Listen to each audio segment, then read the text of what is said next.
All right. Hey. How's it going? How's it going? Mr. Deadman here of Rant and Chill. I hope you guys had a good Memorial Day. I mean, I know the VP, it's Kamala, right? Kamala Harris. I know she didn't want to recognize Memorial Day, which is weird. She's the vice president. It seems like something you should do. It's not a political thing. It shouldn't be. It's just honoring those that have sacrificed their lives. Okay. I mean, if you would have say that you don't believe or don't support these wars or whatever, okay, all right. But yet these soldiers sacrificed their lives. I mean, they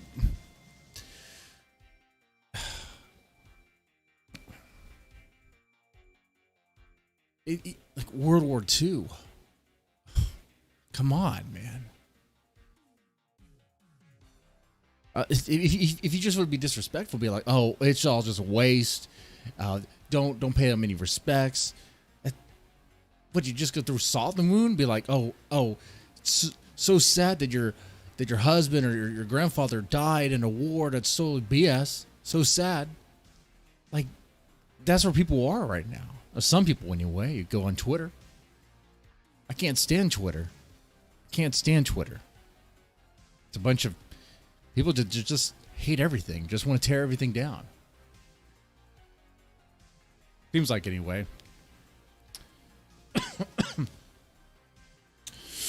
It's Memorial Day, and it shouldn't be a political thing, but I will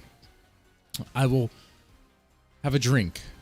I will have a drink, paying respects to those that have fallen. I mean, my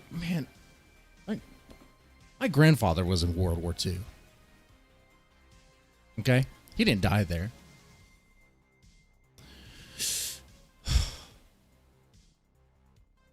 But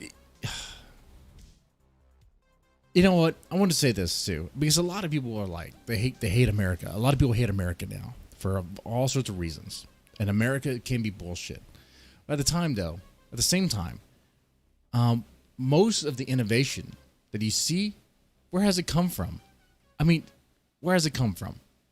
Just everything from the car to the internet, okay, to metal. I mean, where did metal start?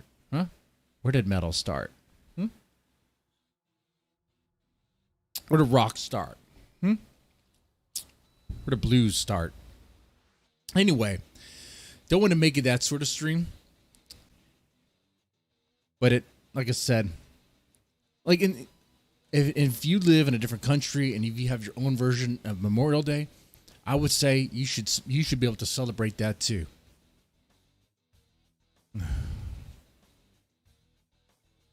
I think, man, like, we're all human, and no matter what country you are, I mean, if you have family, relatives that lost their lives fighting a war, serving the politicians and corporate interests, it sucks. It's the world we're in, but it's like you got to pay them some respect there. They got caught in some. You got to give them some respect. That's how I feel about it anyway. Baby metal. Let's talk baby metal and the Church of Baby Metal.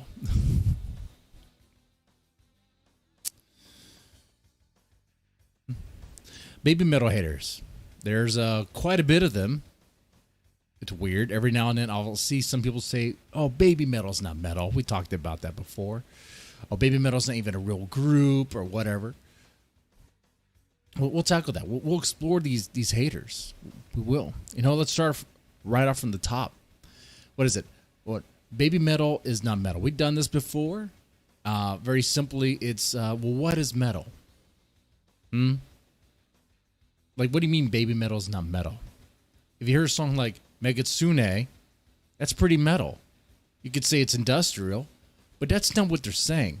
The people who complain and say baby metal is not metal, the reason why they say it's not metal is because of the pop influence, the J-pop part of it. They don't want their metal to be poppy. They don't want to have the pop influence there, which it's like, okay, well, all right, bro. I mean, I could think of some metal bands here in the States, in the U.S., that some would argue have sold out to go mainstream. Metallica. The Metallica is one of the bigger examples. And Metallica was a powerhouse when they were thrash metal. But Load and Reload, what were they? And some say even the Black Albums, when it really started, when they started kind of polishing their sound, trying to be more commercial. I mean, if you compare Master of Puppets and Ride the Lightning and Kill Them All with Load and Reload, hey, how's it going, Marty Metal? You definitely see you see it's night and day. Metallica, when they're doing Kill Them All, Ride the Lightning, Master of Puppets versus Justice for All, compared to Load and Reload, oh man, it's a big difference. Big difference. But that didn't do anything, right? They were still a powerhouse of a band. Oh, they had their critics, they had their haters. But they're not the only ones that sold out. Look at Korn. Korn sold out in a way. Anymore, it's kind of like, what are they? But really, the pop influence, I think it's the J-pop part. But honestly, when I listen to Baby Metal, the only real J-pop part is like the vocal style. Musically, there's a few songs like Doki Doki Morning. I was about to say Doki Doki Panic. You guys gamers too? Doki Doki Morning, Brand New Day. Oh, Brand New Day. That's very poppy. But still, that's. I mean, those are just a few examples. I mean, if you look at like songs like Sis Anger or Distortion, Karate or Headbanger, like those are metal. Those are metal songs. Definitely Headbanger. I mean, Headbanger's over the top. Like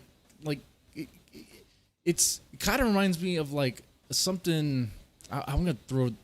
It sounds like something like Korn would do, a System of a Down would do, just as like a joke on metal, just a song where you headbang and it's literally called Headbanger.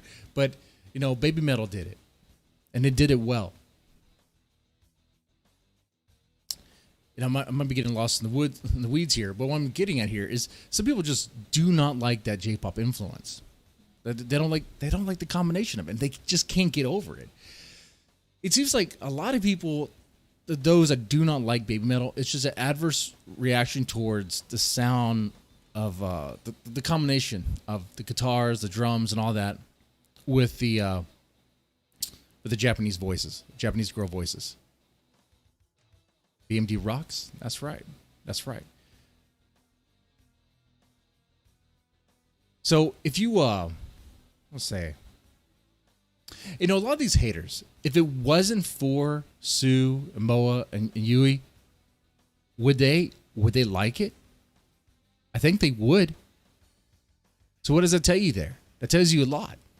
If you were to play, like, let's say, Distortion or Sis Anger, just instrumental, for any of these Baby Metal haters, would they like that song? They probably would. But you throw in the vocals, and now they have a problem with it. And don't get me wrong, like, I understand everyone has their own taste in music. If you have your taste, that's fine. That's fine. Some people they like that I guess the growling and the and all that stuff. I like that too. I mean, I like death metal. I like the growling. Dude, I like Pantera. Yeah, but that's growling, screaming, and stuff like that. But what I'm saying is that is the sound when it comes to American metal. That is the sound that a lot of metalheads kind of grew up with, and that's what they know is what's normal for them. You know, they listen to bands like Slipknot. There's a lot of screaming, a lot of growling. There's a lot of anger, a lot of hate, a lot of like, I hate my life. You know, I don't know what they're singing about necessarily, but destroy society, you know, stuff like that. I don't know. But it's a lot of anger.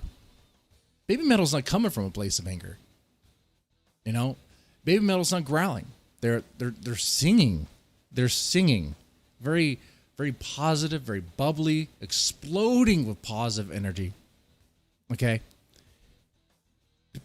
Baby metal's not really like, if I'm in a mood and I just want to listen to something where I just want to like get my anger out, would I listen to baby? You know what? Actually, it's this anger. You could still listen to baby metal and do that.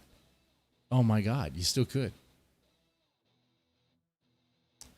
But I mean, there's a whole industry, the metal industry in America, where just about every other band is going to be like meant for you to just release your anger with, like some sort of cathartic release. There's this blog here, okay? Kind of talks about this. I'll put it on the screen. Let's see. So, A Voice of Skepticism. This is some guy trying to make a case against baby metal. It's from 2014, so it's pretty dated. So the most controversial metal band in 2014 is a trio of young Japanese teenagers who sing J-pop. They don't sing J-pop. I mean, we could talk about the formation, which we'll get there. We'll get there.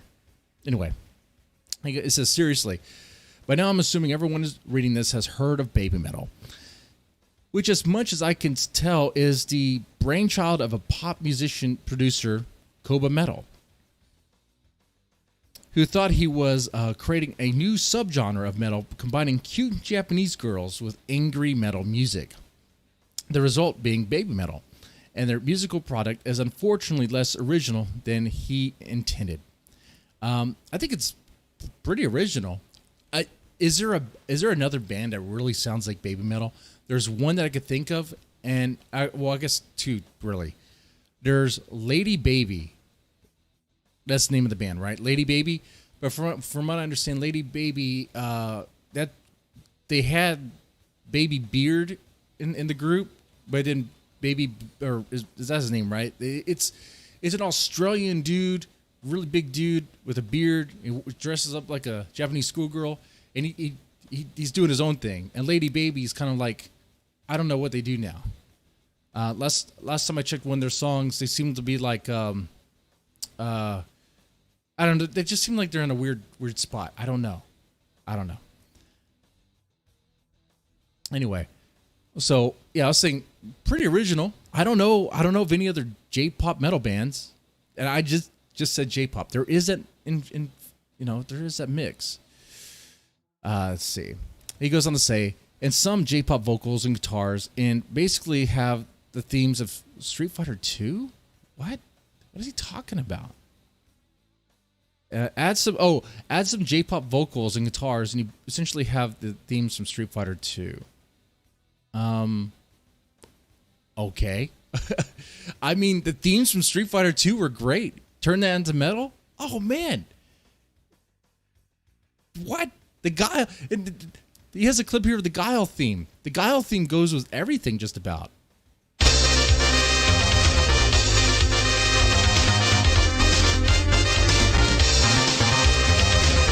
Okay, that's the Guile theme. And then he has here the Megasune. I could probably play a clip of this live.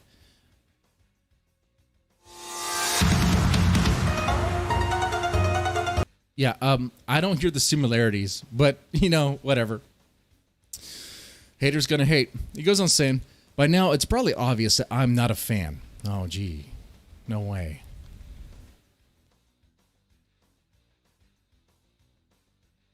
While I was talking, the cigar did not stay lit. They disbanded. I thought so. Lady Baby did. I did see a music video of theirs. It didn't look like it was that old, where Baby Beard was not in it. I think they were trying to continue without him, but it doesn't really work. And I didn't react to that music video. I mean, I'm not going to do that. That band's kind of like at a low point, I think. I mean, they disbanded, so they know. They know. Anyway.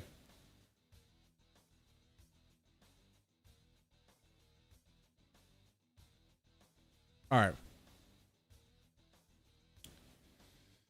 He goes on to say, by now it's obviously that I'm not a fan, and even if Jeff Walker and Bill Steer from Carcass give BABYMETAL their blessing, which I think they did, doesn't mean I have to embrace it. However, also Rob Zombie, though some people just write him off as a hack. I've talked to people about that.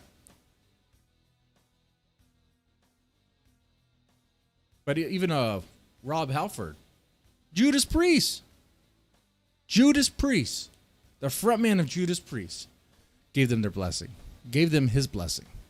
That should be enough. Let me make sure that point is clear. Rob Halford with Judas Priest, the guy who made leather fashionable. I swear, man, a lot of people copy the whole leather thing in metal, like the bondage gear stuff, thinking it was a cool look, not knowing that really Rob Halford was wearing that for a whole different reason. But whatever. Let's see. He goes on to say, I confess to disliking the fact that the girls hadn't even heard metal music before they were recruited to the band. Okay. Let's talk about that real fast. Okay, so we're talking about the girls. Okay, Marty Metal, good. Glad you're here. Help me out here. I believe, Sue was 13. Moa and Yui were 10.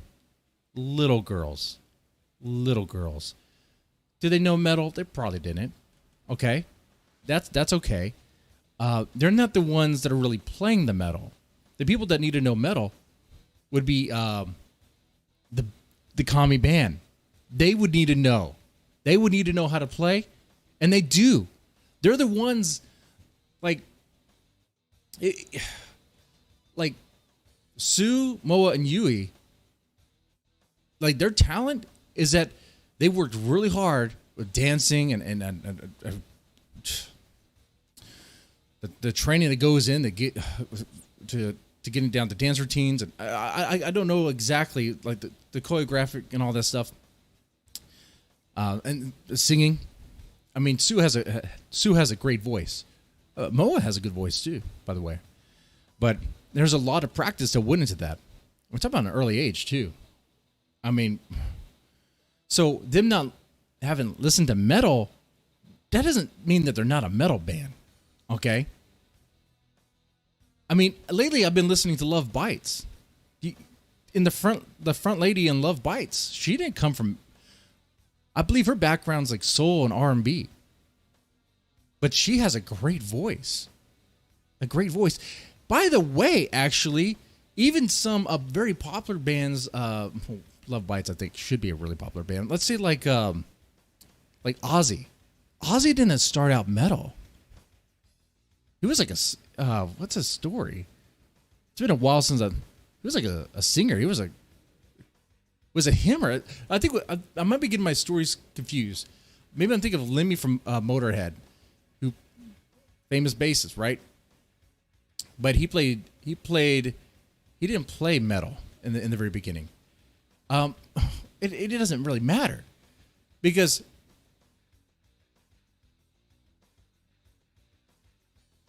the girls, I mean, they've shown that they have a love for it. They've shown that they appreciate it. They respect it. They were there on stage with Judas Priest. They're playing Painkiller with Judas Priest.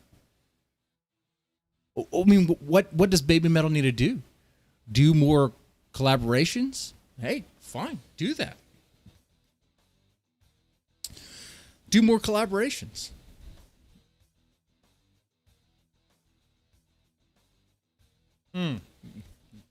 Marty Metal. Is that true? That'd be cool.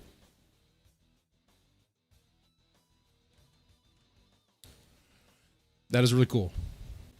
I really hope Halford does a collab with BABYMETAL. It would be really cool. Anyway, he goes on to say, This particular circumstance doesn't jive with my idea of what metal is. At least, I don't know if he's aware of that sentence, that he just admitted that it's like an idea, his idea, an opinion, which to say an authentic form of music expression by angry, ugly people for angry, ugly people. Okay, we can stop right there.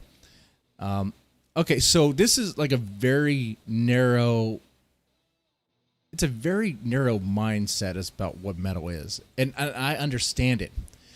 You guys probably understand where he's coming from too. Like when I grew up, when I got into metal, it was Metallica and then Korn and then, Megadeth, Anthrax, Slayer, Pantera. What is the one thing they all have in common? Anger. A lot of anger. And it's just expressing anger, lashing out, whatever. Okay? And it's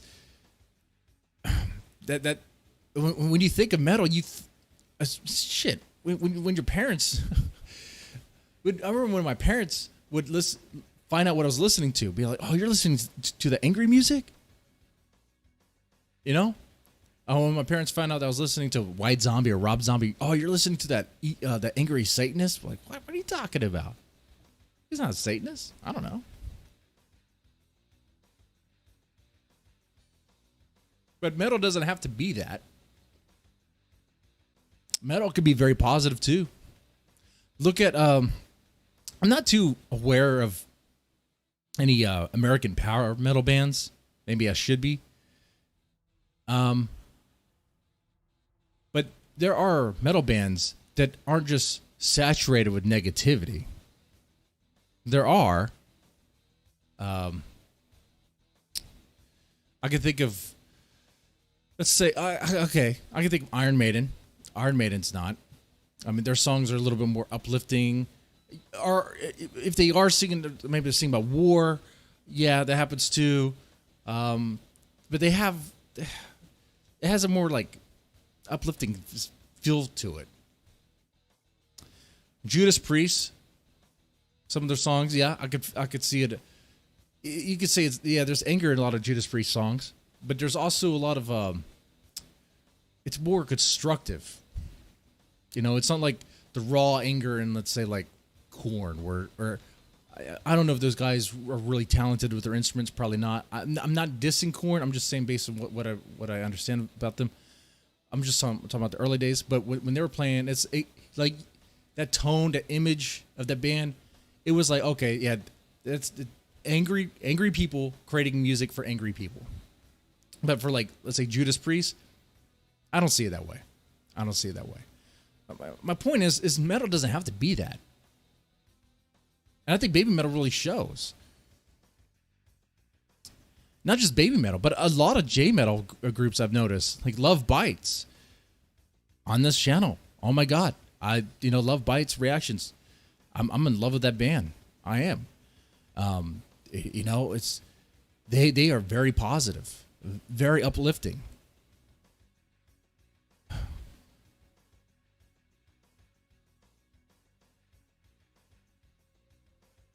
I think we need more of that, honestly. And I think that's what baby metal, I think that's one of the things that sets baby metal apart from all these other bands, is that they're more of a positive force.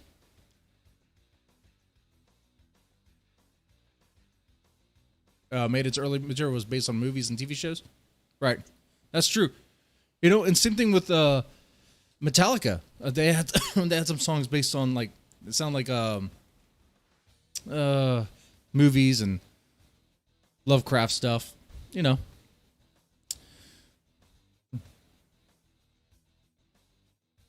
Now, another good example of angry metal for angry people, going to go back with Pantera.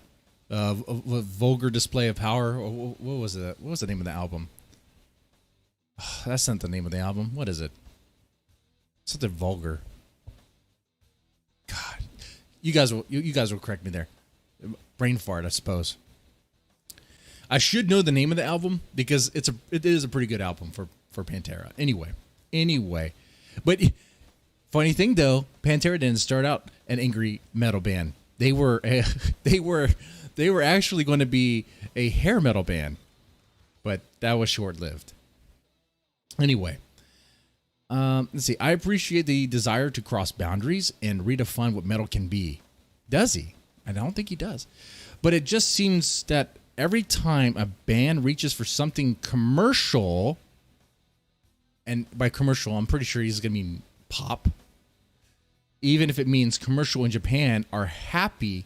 See, he's conflating commercial with happy sounding. I feel like it utterly sucks. Baby metal is no exception. So he doesn't like it when he doesn't like it when metal becomes commercial.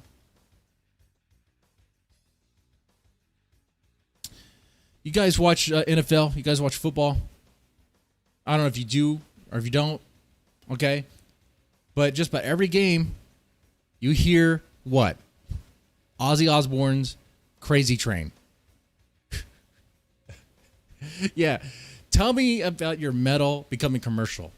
Your metal is commercial. Like, even these bands that look all edgy, like say Slipknot, that's commercial. That's one giant commercial. One giant product. For a certain demographic, yes. But it is a commercial entity. It is a corporation behind that. There is a it's a product. And they will sell out. They will sell their songs for any movie that needs it, any movie that wants it, that's willing to pay the price. I mean, so this guy doesn't like it when metal becomes commercial. Can you guys think of some bands that became commercial? I'm sure you can. Commercial. If anything, baby metal in America is very not commercial because it's so weird from an American standpoint, from I guess a Western standpoint. If anything, baby metal is more niche than, let's say, Linkin Park. You want to talk commercial? Fucking A, dude.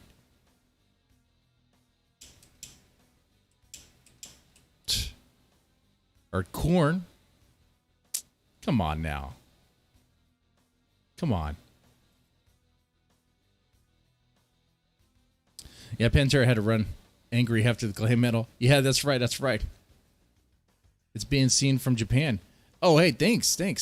That's another thing, too. Doing a lot of these reaction videos, I'm sure I'm getting a lot of people from Japan. Sometimes, I'm not going to lie, all right, sometimes on these live streams, current events do come up. Sometimes political stuff comes up. I try to avoid it. I'll work really hard to try to avoid it now. Because I'm sure no one wants to hear that stuff.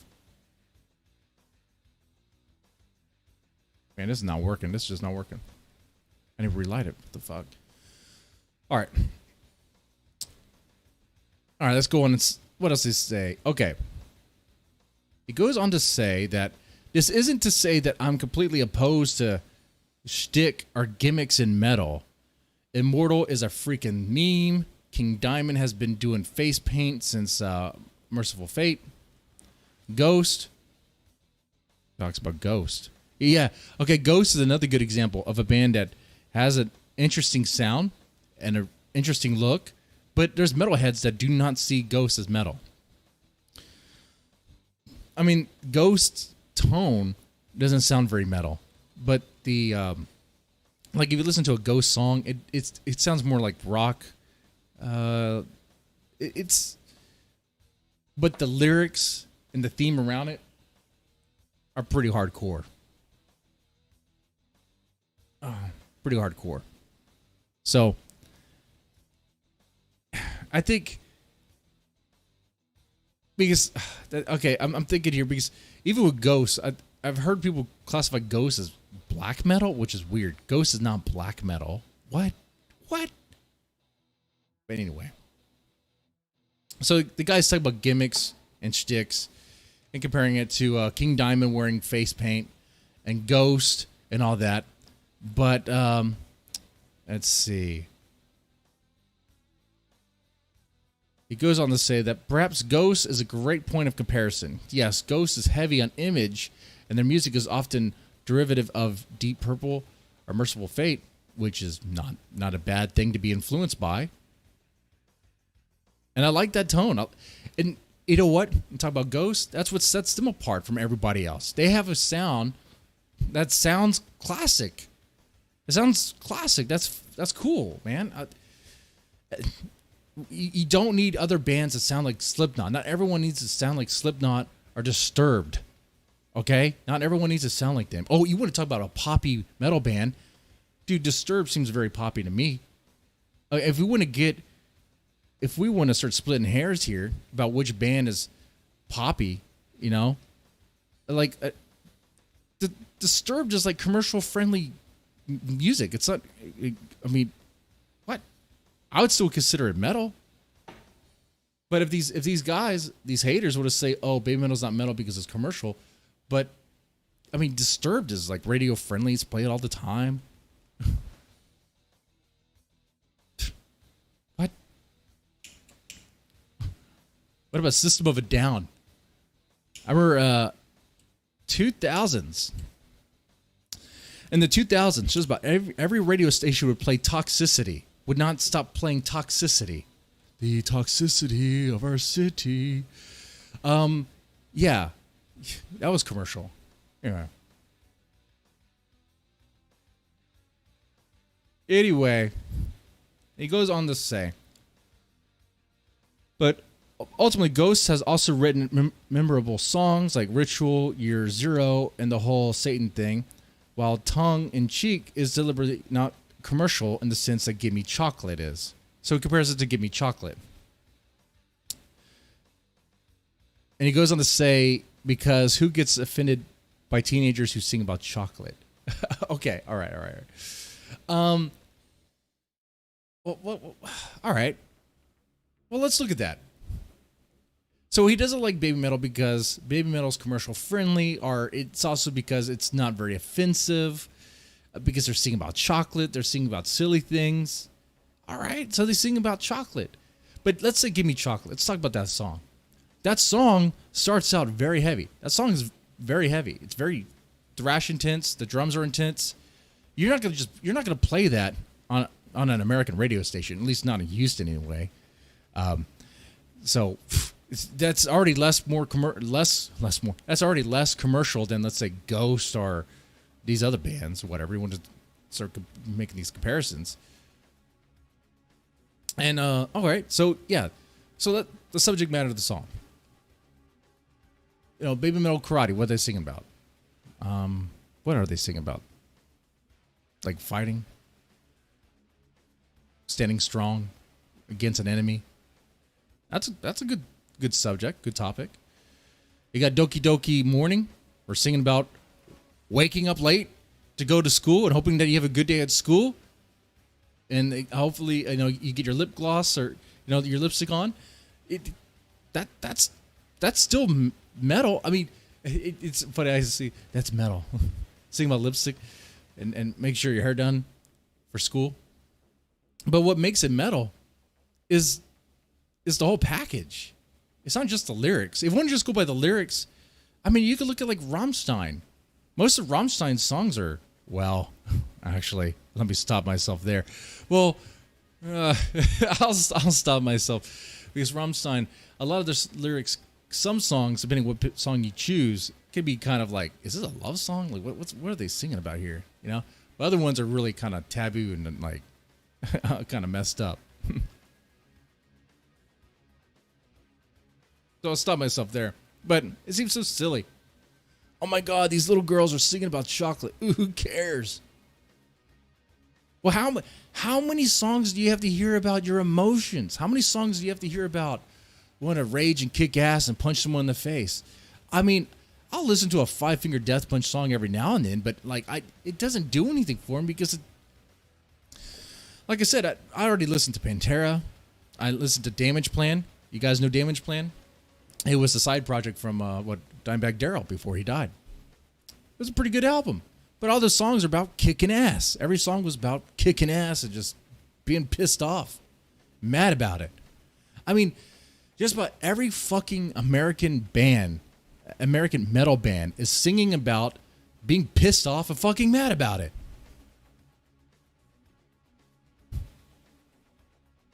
That's it. There's no real like diversity of topics. I don't know, generalization or whatever I'm doing here. But am I wrong?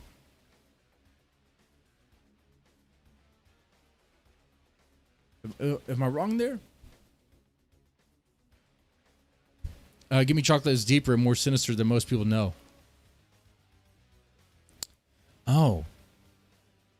Is it? I haven't thought about that. Because in the song, she's struggling with the chocolate. She wants the chocolate, but she also has to watch her weight. She's struggling with, I think you said it, overcoming your inner demon. There you go. I like that. It's too complex for American audience. That's what it is, I think. Or for some. How many times can you listen to a Cookie Monster describe hell? Right? All right. It goes on to say, not to mention every song sounds like Gimme Chocolate. Do you really want to hear this over and over again? Every song sounds like Gimme Chocolate. It sounds like... Hold on. Like I said before in the beginning, if you were to take these songs and... Like, I guarantee you, the person who wrote this blog, if Gimme Chocolate had different vocals, let's say it was Corey Taylor from... That's the dude's name, right? From Slipknot. Let's say he was growling in the whole song and doing his little sing every now and then. Okay? I bet you he would like it. I bet you he would. Because musically, Gimme Chocolate sounds very metal. The thrashing beats, the thrashing guitar, sounds really, really great. It's just, he just does not like the cuteness of the voice. It's just that. It's probably not even about the lyrics. Because if it was Teal from Rammstein growling and yelling in German, oh, he would like the song, not knowing what it was. But you put Japanese girls there, they're singing in Japanese, high pitch. Oh, he doesn't like it because it's too different. It's too positive, too happy, too bubbly. I don't know. Any more I think about this, I'm just like, what did your mom and dad do to you? I mean, I get it, man. Every now and then we got to listen to something that it's sort of cathartic and we just want to, get our anger out, I suppose. But just like, damn. If hearing the sound of Sue and Moa and Yui sing is something that grinds your gears that he just can't tolerate because it's too cute, that says a lot about the person. It says a lot about them. Yeah, more like no song sounds like Gimme Chocolate, right? Right? The only song I could think that sounds similar to Gimme Chocolate is Catch Me If You Can. But it doesn't even sound similar. That's me. That's me right there trying to give him something,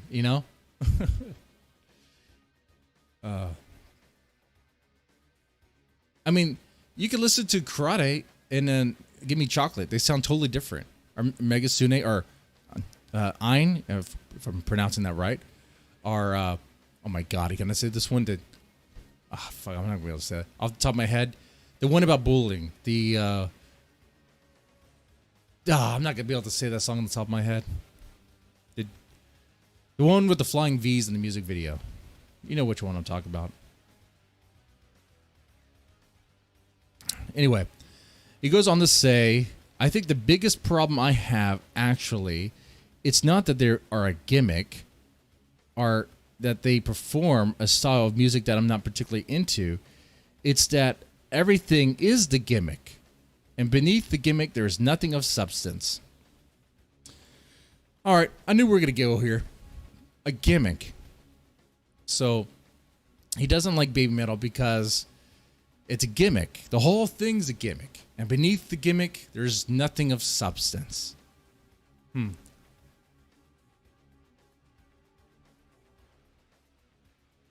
Nothing of substance. Guys, let's talk about gimmicks in metal. All right. If Baby Metal is a gimmick, that's a gimmick that lasted for 3 albums and still going on. I wouldn't be surprised if we get another album.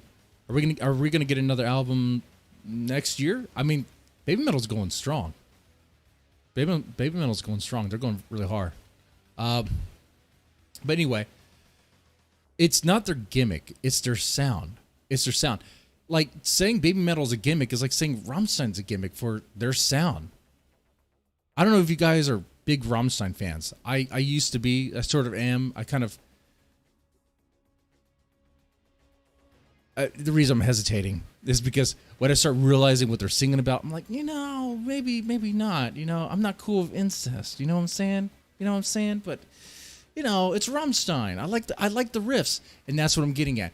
If you listen to a Rammstein song, if you listen to a bunch of them, they do have very familiar riffs and a familiar pattern. It's the Rammstein sound. It's the familiar pattern. It's their thing. It's what they do, and it's working well for them, and they're going strong still. They put on amazing shows. Arena shows, fireworks, pyrotechs all over the place. Teal, the front man, is literally on fire when he sings. The people have guitars on fire. It's insane. You can say, oh, that's a gimmick. Is it? Or is that their image? It seems like it's their image. It's what they embrace. It's them. It's their sound. With Baby Metal, it's the same thing. It's their sound. They embrace it. It is them. That is who they are. It's not a gimmick. It's their sound. It is their performance. It is their aesthetic. It's their style. Nothing of substance. The whole thing is substance. What are you talking about? I mean, someone could say Slipknot's a gimmick because of the mask. What's it for the masks? And they stole that from Mushroom Head. Is that the name of the band? They're not the first person to wear masks. Or what about the face paint? Kiss and face paint. Someone could say that's a gimmick. But no, it's not a gimmick. It's a style. It's a look. It separates. It's like all these bands have something to separate them from other bands, and they should do that because otherwise they're just going to sound all the same. You have a sound that sounds different. You have a tone. Maybe it's an aesthetic. Maybe it's a whole performance thing. Maybe it's, And sometimes you'll see, like, when there's a new style come out, you'll see bands that copy it. Let's go back to Korn. Korn's a pretty good example here. When Korn came out, when they first came out with the first album, they had a very unique sound. Whether you like Korn or love Korn, you have to admit, the very first album, when it came out, they had a very unique sound, okay? Very, very crude, very rough.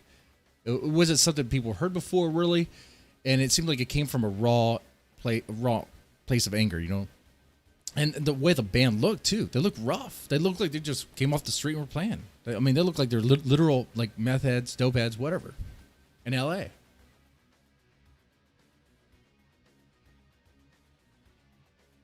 And then you get a genre being redefined, new metal.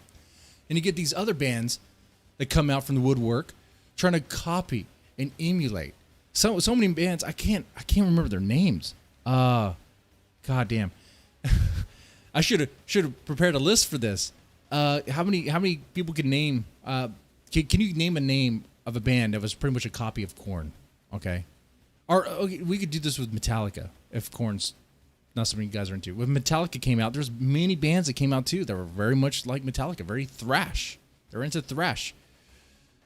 They kind of sound the same, but they sounded different. They had their own spin on things. And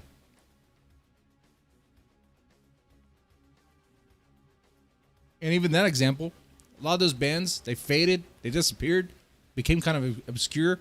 And the big daddies of thrash metal, they thrived, they rose to the top because of probably stealing music like Metallica did. I want to get into that a little bit. But my thing is, it's not a gimmick, it's a style, and it's very important for bands to separate themselves from other bands, especially ones that are very similar. Let's say Baby Metal and at the time, Lady Baby. Lady Baby seemed like it was kind of similar, had a similar thing going on with it, sort of, but it was very different, though. I mean, there are other kawaii metal rock groups in Japan, but they have their own little aesthetic and sound. Like, people hate comparing these two bands. You know where I'm going to go. Bandmade and BABYMETAL. They're total opposite ends. Total opposite ends. They're not even the same. They're not even in the same category. Well, I mean, but some people call them, like, you know, kawaii metal, cute metal, or whatever, because of the look. But the tone of the bands, very different, and that's a good thing. They should have their own style, their own aesthetic, own look, so they'd be separate. Otherwise, it'd be like, oh, that's just a copy. People are not going to be entertained by just a copy, okay, or a wannabe or anything like that. It was something original. It was something new. Let's see. No Ozzy. No one has ever done something similar. The girls had done it 5 times. Is it? No Ozzy.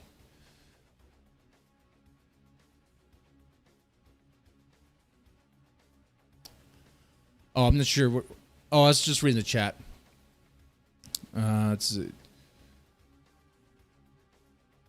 Yeah. My takeaway with this so far is that this guy who wrote this blog has not really listened to BABYMETAL. He didn't really entertain it, and like I said in the beginning, it kind of like that's what happens, though. I mean, some of these people, they'll listen to it, and as soon as they hear the cute vocals, they just stop. Like, if they're like, let's play this. So they'd be cool with the song right here. They'd be cool with it here. They'd be cool with it here. Very cool. If I was a BABYMETAL hater, I'm just listening to this, didn't know what it was. Sounds pretty cool, but as soon as the vocals come in, that's when they freak out. Which it takes a while, by the way.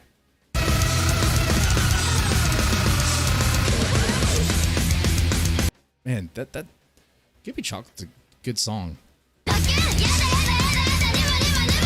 That's the part. That's the part where the BABYMETAL haters will be like, nope, can't do it. Can't do it. And that tells you everything you need to know of why they hate it, why they can't stand it. It's just too different for them. Honestly, that's what it boils down to.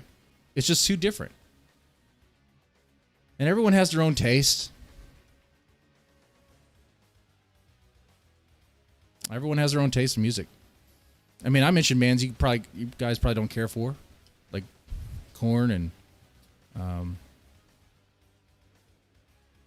Disturbed, System of a Down, you know.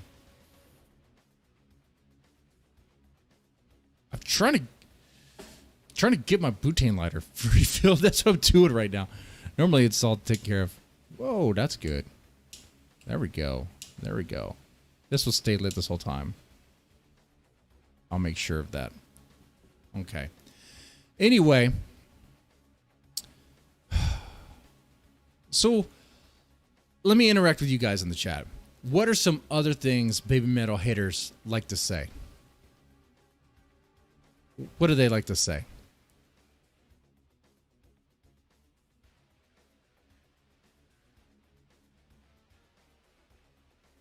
One thing that comes to mind is that the cliche that BABYMETAL doesn't write their own music. And we talked about that before. So BABYMETAL doesn't write their own music. And the girls don't write their lyrics. Okay. It's true. I believe that the girls do not write the lyrics to the songs, but they sing the songs. And they perform. They dance. And they dance really hard. I mean, shit, they're breaking a sweat from the first song. And they keep on going. My fat ass, I'd be passed out. I'd be passed out, man. And it's a lot better than some of these American bands. I kid you not, man. Remember Limp Bizkit? Oh, that's a Korn wannabe. Limp Bizkit. The reason I'm bringing this up, they canceled a concert. They canceled a show because what's the front man's name? Fred Durst. He sprained his ankle. This is supposed to be a metalhead, right? And a badass, I give no shits, new metal band, whatever. Because of a sprained ankle, he can't perform a show. Are you kidding me? What? These little girls, and they were little, Give Me Chocolate in that era. They would work hard, dancing all the time, almost passing out. One of which did pass out. I mean, there's a live video where Yui does sort of collapse, does fall. Shit, they're not canceling shows for that. They perform. I mean, when Rob Halford says, man, gives them his blessing, recognizes that these girls perform very hard. That should say it all. Let's see. Marty Metal says, all the songs are written with them in mind. TOPX says, it's not an organic band, but created by companies. Yes, that's another thing to say. Not an organic band created by companies, which is funny because there's a lot of popular American bands that are created by record industries, like they call them the super bands, whatever, or pretty much it's just producers that are just putting together members of the band. And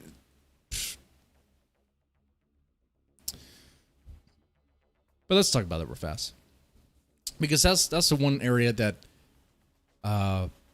where I think Baby Metal is very different from a lot of other bands, let's say in the West. All right, so the producer, Koba Metal, he handcrafted Baby Metal.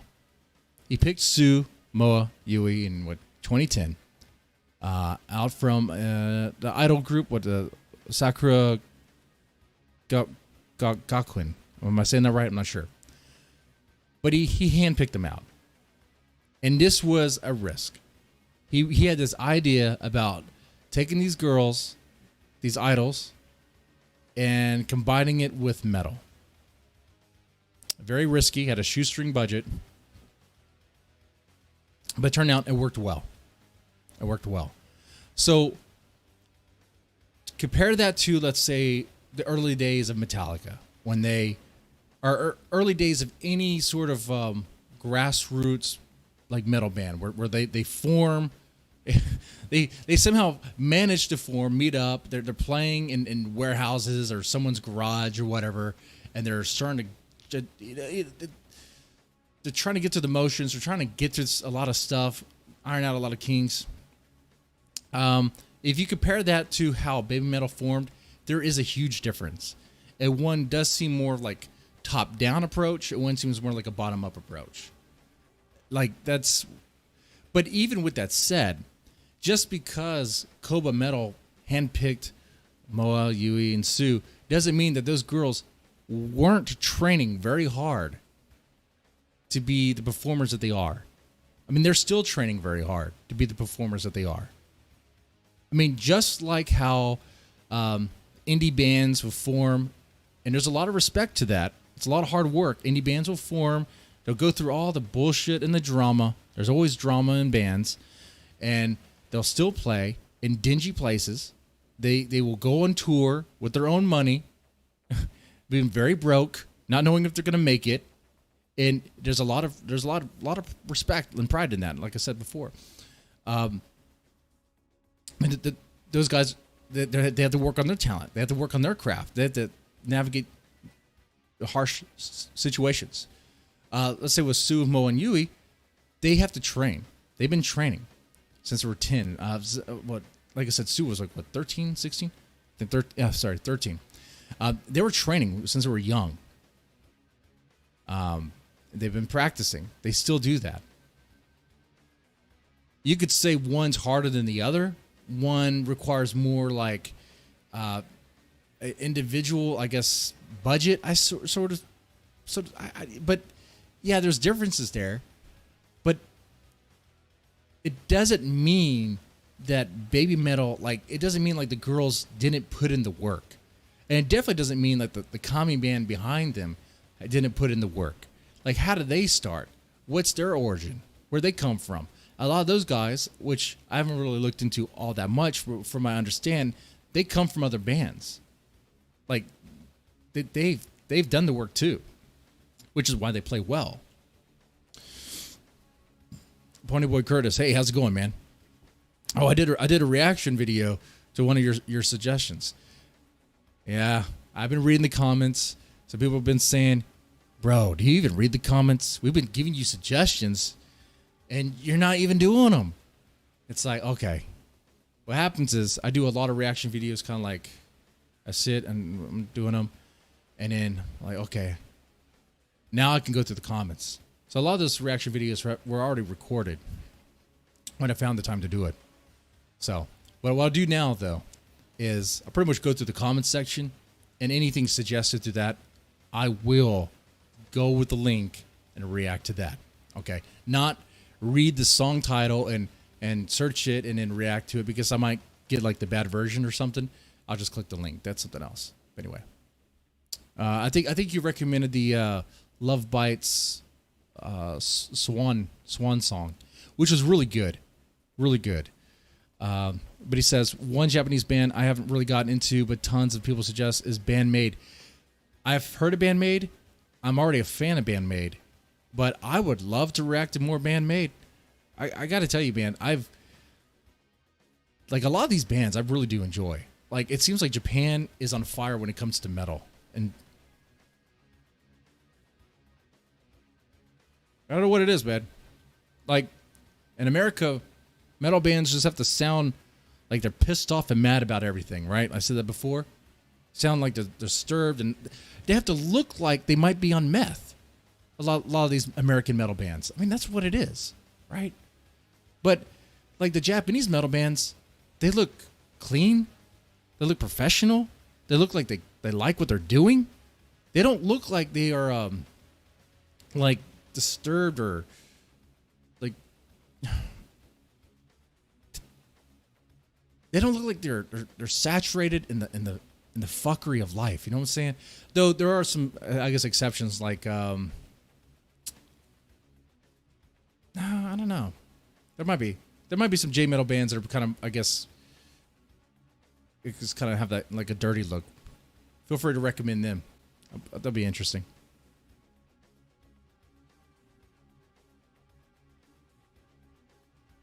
Marty Metal says Koba Metal, or Koba used to give the girls albums to listen to. See, that's good. Got her to listen to Cannibal Corpse and Ariana Grande. Now that's a combination.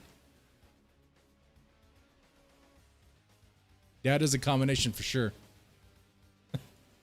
And that's kind of what they're going for, right? I mean, some of the metal, dude, some of the metal behind Baby Metal is pretty heavy. It's just what makes it light is obviously the I guess the pop style of singing, I suppose.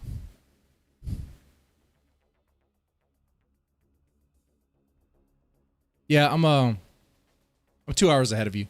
2 hours ahead.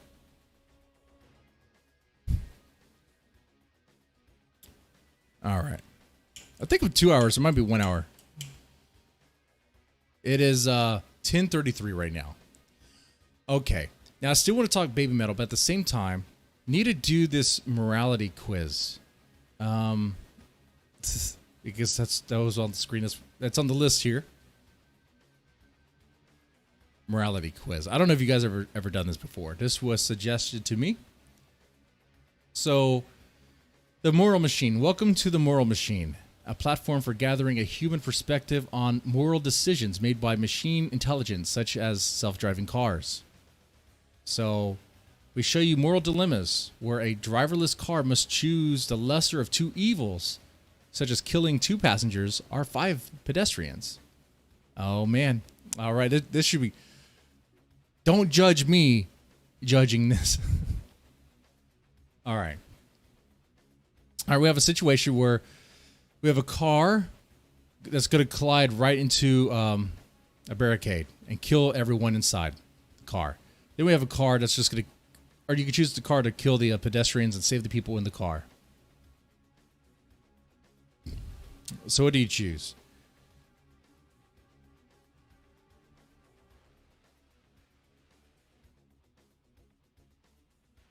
I mean, honestly, it's kind of, this is stupid. Why can't the car just brake? Why isn't braking an option? Couldn't a smart car just brake and not collide into the barricade? But if the car is that dumb, have the people in the car just get hit. Why are the people crossing the crosswalk going to get hit? That makes no sense. If something's wrong with the AI in the car and it's defective, or the driver can't brake or something, that's on them. Oh. Choose that one. Pfft. I don't even want to read the descriptions. I don't even want to know who these people are. I don't want it to cloud my judgment.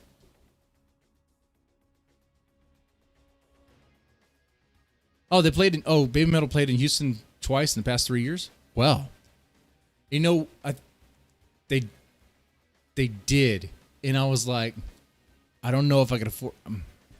I'm not gonna let that escape me this time. I will get a ticket and I will go. I will go. Damn it. All right. What's this one? I guess I'll read the description too. Okay, here we go. In this case, the self-driving car with sudden brake failure will continue ahead and crash into a concrete barrier. Everyone dies. In the car, there's like 2 male athletes, 2 female athletes. Okay. The other case, self-driving car will sudden brake failure will swerve and drive through pedestrians crossing the other lane. This will result in 2 large men and 2 women dying. I think it's still the same. Like I would say, note that the affected pedestrians are flouting the law by crossing on a red signal. Oh, so they're not even supposed to be crossing right now. Pfft. But still, like, I'm looking at this, I'm like, well, so the car has sudden brake failure. It's just gonna swerve and hit people? That's fucked up. Like, it sucks for you in the car, but I mean, maybe. How about you just crash right into the wall? the other wall. So I'm gonna go with this one. Don't worry, Marty Metal. I'm making my mission. Make sure I don't miss. Make sure I do not miss that.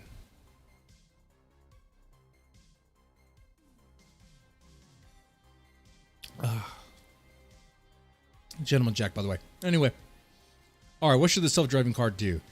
All right, in this situation, the car could hit the barricade, or it could hit the old ladies. I mean, okay, there's a child in the car. Will that change my opinion?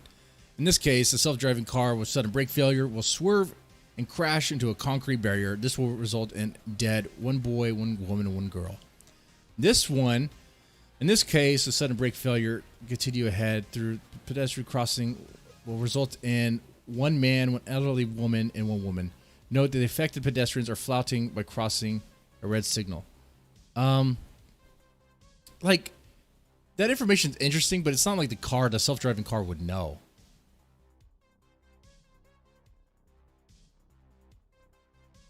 The self-driving car is going to be like, those pedestrians are breaking the law. Is the car like Judge Dredd over here? It's still, I would say it sucks for the family, but maybe don't drive a self-driving car. I don't know. I'll choose that one. All right, same thing. You got a whole family going to collide into the barricade, or the whole family can collide into all these people. I think one of these might be a medic. What? A doctor. Look at this. In this case, the self-driving car with sudden brake failure will swerve and drive through a pedestrian crossing in the other lane. This resulted in the death of a female doctor, a large woman, a criminal, and a female executive. Note that the affected pedestrians are abiding by the law by crossing the green signal. Still, like the same thing. Call me an asshole, I guess, but self-driving car, yeah. Why should these people that are just crossing the road have to be hit because the car failed in braking? I just hit the wall. There should be a fail-safe, right? There should be a fail-safe. If the brakes stop, if they fail, just shut off the engine. There you go. This moral machine seems like a silly exercise. Should be some other thing to implement. This would be horrible. You know what? It's gonna be. I think it's gonna be the same thing. Because I don't see. I guess the trick here is if I read something in the description, that make me go, you know what? These people need to get hit. But still, that wouldn't be fair. It's a vehicle. These people have a vehicle that, like, maybe they failed maintenance. Maybe they didn't get the vehicle inspected. Maybe they got a call from the dealer saying there's concerns about the car. You need to turn it back in. It's under warranty. We need to fix your brakes. There's a major malfunction. They've been ignoring those calls. So once again, it's on them. I'm sorry. Oh, once again, same thing. Because now you have a child crossing. What am I going to choose? Have the child get hit? So the option here is the one driver could crash into a wall, or he can run over the kid. Oh wow. I think I know which one I'm going to choose. How many of you guys would choose crashing into the kid? Let's see here. In this vehicle, in this case, this self-driving car with sudden brake failure will continue ahead. This will result in the death of 3 women, 1 man, and they are... It's going to be the same thing. I'm probably going to do this across the board. Just have them crash into the barricade. I mean, it's their car. They should have been skipping on those calls. Should have had it inspected. Or maybe not get the cheap self-driving car. How about that? Don't get the Chinese knockoff. All right? Don't get that one. All right. Once again, this could be the same thing. I'm going to do this for all these. Hit the barricade. Now there's no one in the car. Oh, okay. This is tough now. There's no one in the car. Now I have to choose either the woman or... Okay, there's a woman crossing, and then there's someone, I guess he's a robber or a hobo? Homeless man? Let's see. In this case, the self-driving car with sudden brake failure will continue ahead and drive through a pedestrian crossing. This will result in the death of a homeless person. So I could choose the homeless person or the woman. Well, I guess I have to choose the lesser of 2 evils. How about the car just explode? Okay? But I can't. Sorry, homeless person. But you're gonna get hit. Just like that. If they had never decided to buy a self-driving car in the first place, the options wouldn't even exist, right? Yeah, don't get a self-driving cars seem silly. I still have not driven a Tesla. I know they have a self-driving option. I don't know how well that works. I mean, what would a Tesla do if it had brake failure? Would it just shut down? Okay, so I could choose colliding into the barricade. There's a woman and a child. Or have the car hit a woman and a child. It's going to be the barricade. Okay. There's no one in the vehicle. Why is the self-driving car driving when there's no one in the vehicle? Is it aware? Like, is this like some like Terminator 2 stuff? Like Skynet? Did the car like turn on and just wants to go twisted metal? I guess here you have an old lady, an athletic woman, and a woman. And then over here you got an old man. I don't know, man. I just choose the first option. It seemed like they're both bad. Okay, once again, driverless. This seems so dumb. Who would do this? Who would make these cars that just drive on their own without anybody in the car? There's no... Who turned it on? This doesn't make any sense. The question is, how does the car know the status of the pedestrians? That's the thing. The car wouldn't even know. So I'm not going to even read the status of the pedestrians. Why would it even matter? The car wouldn't even know. The car would just go straight, I guess. Just have it go straight. Boom. Hit all those people. Okay? The car could go straight and run over a cat and a dog, or the car could just crash into the barricade and kill the two. You know what? I like cats and dogs. Oh, man. Okay. All right, so what did I get here? Results. Most saved character was a man. Well, what does it say about me? Most killed man character is a homeless man.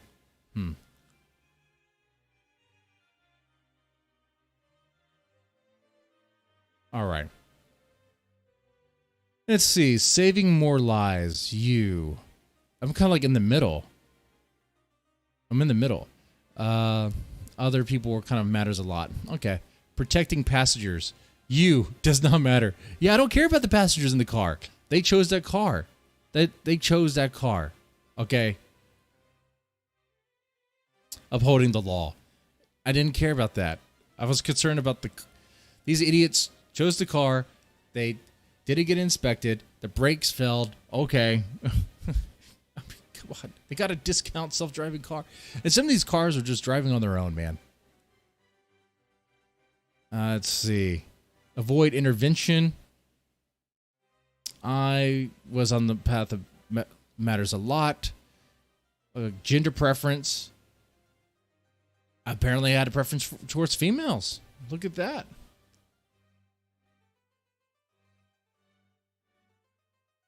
Let's see. Species preference. Yeah, I prefer the pets. These pets aren't going to be driving cars. I mean, come on. Why are they called humans? You see that? You probably can't even read that. They're called humans. Hoomans. Is that a thing? What is that? What is this? All right. That was fun for a little bit. Okay. So, yeah. All right. To bring this back to the beginning and kind of wrap this up. Yeah, guys, we're talking about baby metal in the beginning. And talking about how there's some haters. And they will say baby metal's not real metal. Baby metal's not a real band. And we read this blog where someone's talking about how baby metal is too cute or too much of a gimmick or too commercial. We explored all those things. We explored them all. And I think really what it boils down to when it comes to baby metal and the people who just do not stand it, cannot tolerate it, is that it's just not for them. As soon as they hear the cutesy, the sounds of Sue and Mo singing, they just can't stand it. Which, by the way, the newer stuff of baby metal, compared to the older stuff, it doesn't, like, I mean, the voices, well, I was thinking of Papa Ya, and I stopped myself. I was thinking of, what song was it? I mean, some of the later songs, like, they don't have, like, their youthful voice anymore, but they could still sing like that when they need to, like, when they did Doki Doki Morning live. But like I said, that doesn't really matter. At least it shouldn't, because it's the people who hate baby metal for that reason.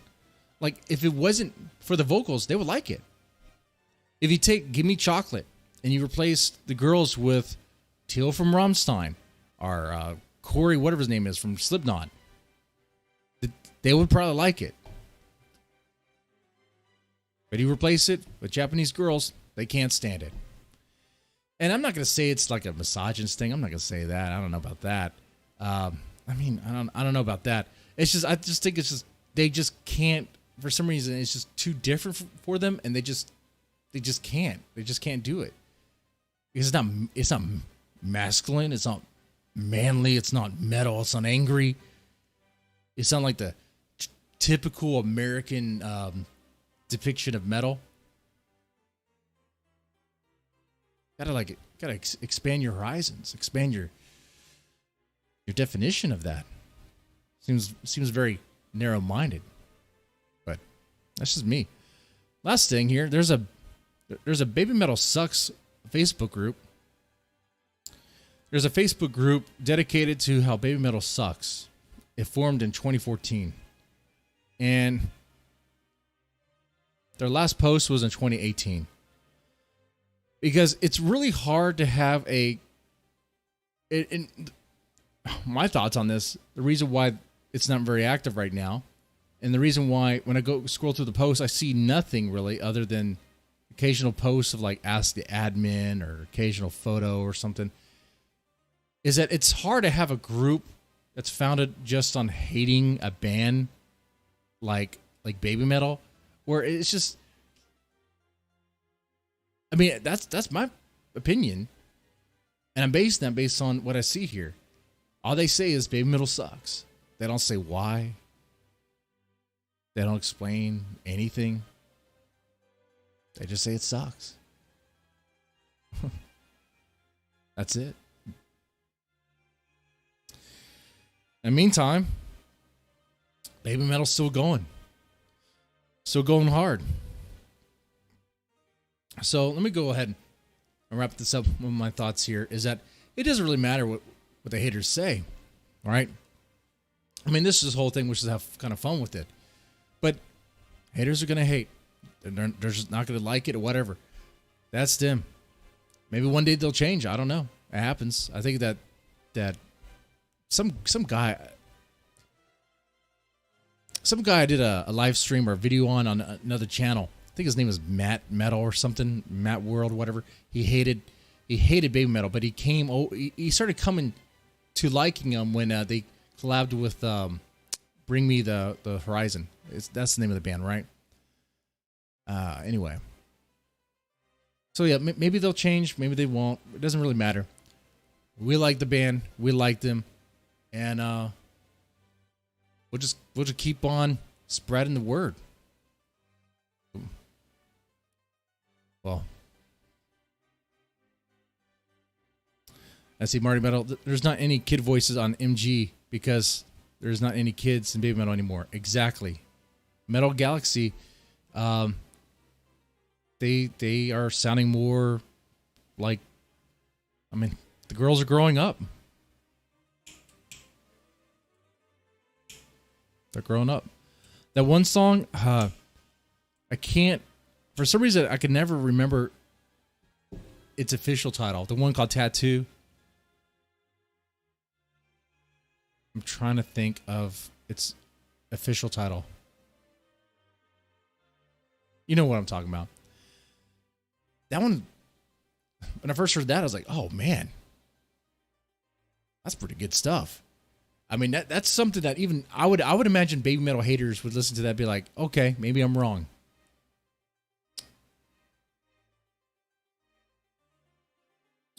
But different strokes for different folks, man. Let's see. Pony Boy Curtis. People not drawn to negativity. Hatred is negative. Most people love positive thinking. That's one of Love Bites' good points. They have such a positive message. They do. They do. That's one thing I like about Love Bites, Baby Metal, and Bandmade, by the way. They have a nice positive voice as well. All right. Yeah, I'm going to go ahead and wrap this stream up here. Guys, it was good talking to you. I kind of do these streams like just about every day around 9:30. The next one, I don't know when we talk about Baby Metal. I might. We'll see. But we'll see what happens. Anyway, you guys.